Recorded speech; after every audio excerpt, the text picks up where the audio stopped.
रात के घने अंधेरे में जंगल की गहराइयों से एक पुरानी, बहुत पुरानी आकृति उभरती है। सूखे पत्तों की सरसराहट के बीच उसका शरीर ऐसे लगता है जैसे किसी मध्ययुगीन योद्धा का कवच पहने हो। वो एक शांत धारा के किनारे रुकती है, थोड़ा जल पीने के लिए। पहली नजर में ये कोई प्रागैतिहासिक जीव लगता है, जैसे लाखों साल पहले की कोई खोई हुई दुनिया हमारी आंखों के सामने जिंदा हो उठी हो। तो क्या ये एक सरीसृप है या डायनासोर का कोई भूला बिसरा रिश्तेदार? इसका ये रूप एक बहुत गहरा भ्रम पैदा करता है, एक ऐसा धोखा जिसने सदियों से इंसानी सोच को जकड़ रखा है। और यही इसका पहला बड़ा मिथक है, एक ऐसा नजारा जो हमें यकीन दिलाता है कि हम अपने अतीत को देख रहे हैं। और फिर सामने आता है दूसरा मिथक, जो पहले से कई ज्यादा खतरनाक और जानलेवा है। ये सोच कि इसके शल्कों में, इसके इस कवच में बीमारियों को खत्म करने की कोई चमत्कारी शक्ति है। ये एक ऐसी लोक कथा है, एक ऐसा अंधविश्वास है जिसने इस जीव को विलुप्त होने की कगार पर लाकर खड़ा कर दिया है। लेकिन ये दोनों बातें, ये दोनों मजबूत मिथक असल में सिर्फ एक भ्रम है, एक माया है। इनकी वैज्ञानिक सच्चाई कहीं ज्यादा दिलचस्प और हैरान करने वाली है। तो चलिए इस कवच के अंदर छिपे सच को बाहर निकालते हैं, क्योंकि ये जीव कोई सरीसृप नहीं है, ये कुछ बिल्कुल अलग है। जीवन के विकास के विशाल पेड़ पर आज से लगभग 32 करोड़ साल पहले एक बहुत बड़ा बंटवारा हुआ। एक शाखा से सरीसृप और पक्षियों का विकास हुआ, जिसे सुरोप्सिडा कहते हैं, और दूसरी शाखा यानी साइनैप्सिडा से दुनिया के सारे स्तनपाई जीव निकले। पैंगोलिन पूरी तरह से इसी स्तनपाई वंश का हिस्सा है। उसका किसी भी सरीसृप से कोई सीधा ताल्लुक नहीं है। इस बात का एक ऐसा पक्का शारीरिक सबूत है जो हर शक को खत्म कर देता है, और वो है जबड़े की बनावट। सरीसृपों के जबड़े कई अलग अलग हड्डियों को जोड़कर बनते हैं, लेकिन हर स्तनपाई की तरह पैंगोलिन के निचले जबड़े में भी सिर्फ एक ही हड्डी होती है, डेंट्री, जो सीधे उसकी खोपड़ी से जुड़ती है। ये एक ऐसा जैविक सच है जिसे झुटलाया नहीं जा सकता। तो फिर सवाल उठता है कि सरीसृप जबड़े की वो बाकी हड्डियां गईं कहाँ? वो गायब नहीं हुई। विकास के एक अद्भुत चमत्कार में वो अपना रूप बदलकर स्तनपाई जीवों के कान के अंदर चली गईं और मेलियस और इनकस नाम की छोटी हड्डियां बन गईं।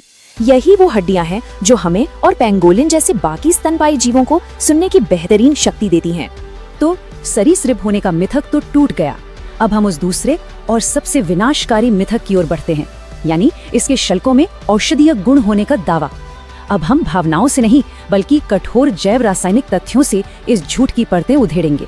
पैंगोलिन के शल्क किसी रहस्यमयी या जादुई चीज से नहीं बने हैं, वो अल्फा कैरोटीन नाम के एक प्रोटीन से बने हैं।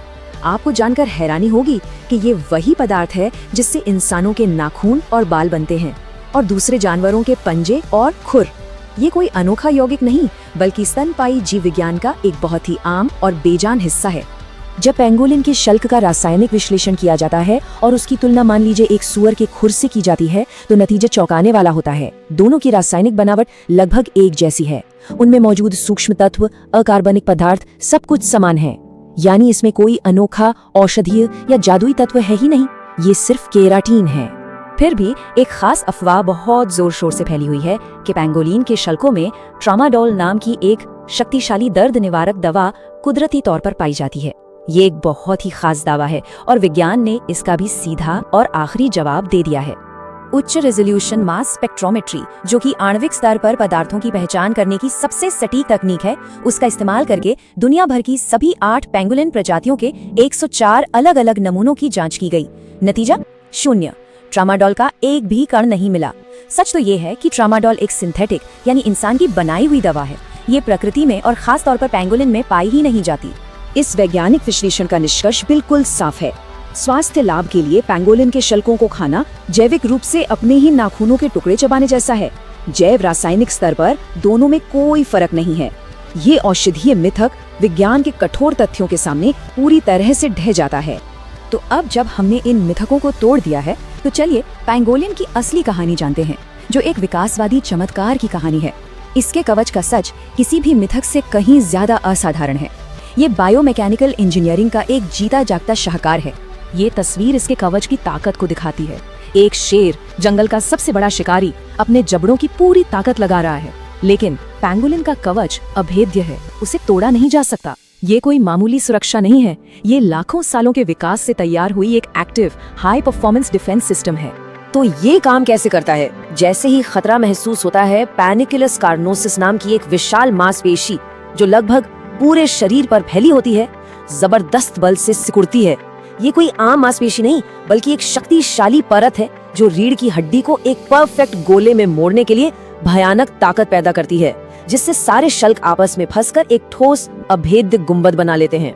ये इंजीनियरिंग सिर्फ मांसपेशियों तक ही नहीं बल्कि हड्डियों के स्तर तक जाती है। इसकी रीढ़ की हड्डियां, जिन्हें कशेरुका कहते हैं, सपाट सिरों वाली होती हैं जो कुचलने वाले दबाव को झेलने के लिए बनी हैं।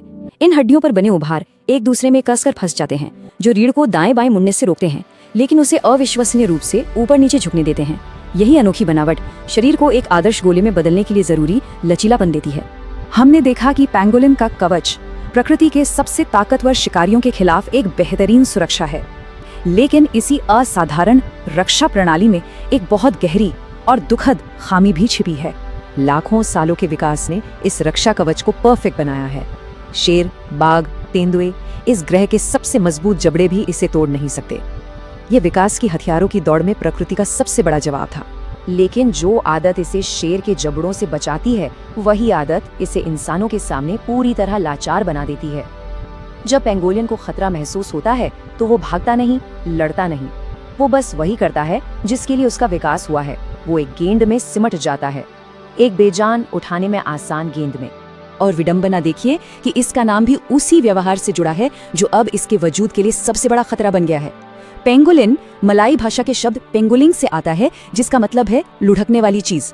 इसकी पहचान ही इसकी सबसे बड़ी कमजोरी बन चुकी है, और ये हमें एक सोचने पर मजबूर करने वाले सवाल पर लाकर छोड़ देता है। जब एक ऐसी रक्षा प्रणाली जिसे लाखों सालों में परफेक्ट किया गया हो, सिर्फ एक ही शिकारी के सामने पूरी तरह नाकाम हो जाए, तो ये उस शिकारी की फितरत के बारे में क्या बताता है? ये उस अनोखे खतरे के बारे में क्या कहता है जिसका सामना ये प्राचीन जीव आज कर रहा है?